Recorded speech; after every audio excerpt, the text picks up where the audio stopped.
have to speak the truth. You have to speak your mind. Label owns you as an individual because they own what you wrote down, they own your ideas, they own everything that you create because you signed a contract. Under regular terms of contract, in every aspect of business in this country, you are only entitled to be under contract for 7 years.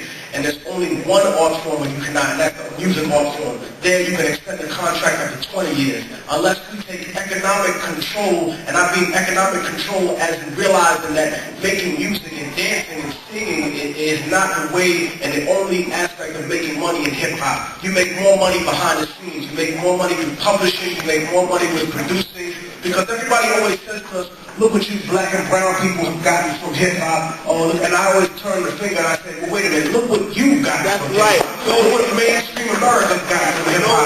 Because we don't make none of the microphones that we record on. This microphone wasn't made by no black person or by no Latino person who originated it. Now there's none of the film equipment we use. Now there's none of the recording studio, none of the oral pads, none of the places that own publishing houses, none of the distributors, none of the manufacturers, none of the places that do PR for the firms we have, none of the magazine publishing. That's right. He ain't owned by black people. That's right. I think that we don't talk about slavery in the context of what you mean, young brother. It's a question of controlling what we do and of supporting those people that you see and exemplify that for you. If you see somebody that is not owned, I'm not owned by a corporate entity. I don't have that. And when I do my business with my individual distributor, I give them the records to sell, so I have the records there to know exactly how many I've sold. Nobody else that I know personally does that, but there are a few people that I've heard of within the industry that do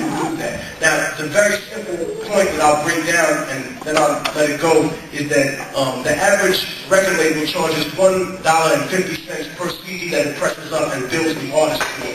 I go to a place that gives me, and I don't buy bulk like 500,000 CDs. I'll buy maybe 10,000 CDs, and I can get a price of almost 75 cents. So if I'm paying 75 cents less, and you are supposedly being charged $1.50, and you're getting 500,000 CDs pressed up, they obviously getting you for at least 75 cents. Now, 75 cents don't mean like much, but if you're pressing up 1 million units at $750,000, they just rape from you just by pressing up your record.